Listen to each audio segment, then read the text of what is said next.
Here's a really simple question, and I'd love to hear your answer in the comments below. What percentage of the time when you're hitting a forehand or a backhand do you aim to a specific height over the net? Should be 100%, but when I ask that question to people, they'll say 0%, like, Ryan, I never aim to a specific height and never even think about it. Or some really low number like 10%, 20%. It should be 100% of the time when you're cracking a backhand or hitting a forehand, you should know how high you are trying to make the ball cross over the net. See, there are two targets on a tennis court. Yes, there are court targets, and everyone knows about those. In fact, we take lessons and coaches will put cones on the court, and we got to hit the cones or hit to that quadrant. But there's another target as well, and it's the air target, the height that you're making the ball cross over the net. And that's really important to regulate, because the height you hit over the net, plus the speed you hit the ball, plus the spin that you put on the ball equals where the ball lands. The height over the net plus the speed plus the spin equals the court target. So if you're not regulating the air target, the height over the net, you are not including one of the ingredients needed for hitting your court target. I get asked all the time in emails and when I go live on YouTube or Instagram, in DM, players ask, how do I get more depth? And I always ask them, hey, do you regulate height over the net? And rarely do they say yes. The easiest way to get more depth in the court is to aim higher over the net. The ball keeps traveling, still in the air, and then the ball lands deeper.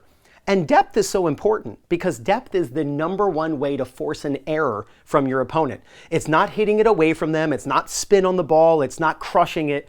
The number one way to force an error during a rally is getting your ball to land near the baseline. And the easiest way to do that is to aim higher over the net.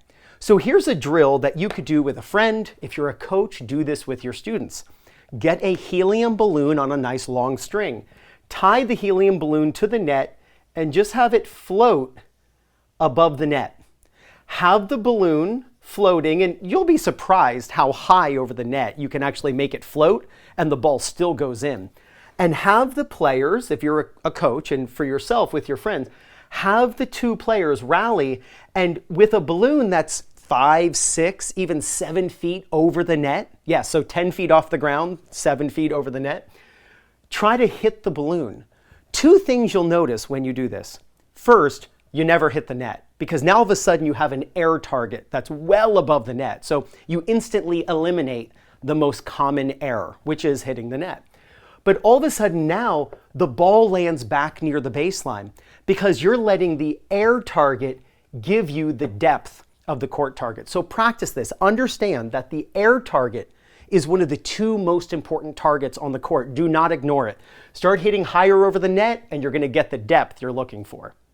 Now, if you'd love to use the same strategies the pros use to win their matches, then you got to pick up the Singles Playbook by Fuzzy Yellow Balls. It's all broken down by the type of opponent you play against, and it's over 50 pages, strategy after strategy. And what's really cool is each page comes with a QR code, so you can watch a video of exactly how to use each strategy. Just use my link in the description and pinned in the first comment. And if you're looking for people in your local area to play matches against or practice with, maybe you want to find a league at your level, or you want to find a coach who's close to you who can help you with your game, then use my link for the website PlayYourCourt, and it's playyourcourt.com/2minutetennis. When you use my link to sign up, you get 50% off. Now, hitting the ball 7, 6, 5 feet over the net isn't the only air target. I was just using that as an example. Let me give you one more. When your opponent is coming to the net, you no longer want your ball to go 7 feet over the net. This is when you're going to try to purposely skim the net so that you can get the ball low to them. They have to pop it up, and then when they pop it up, they usually hit it short, and then you can come in for the passing shot.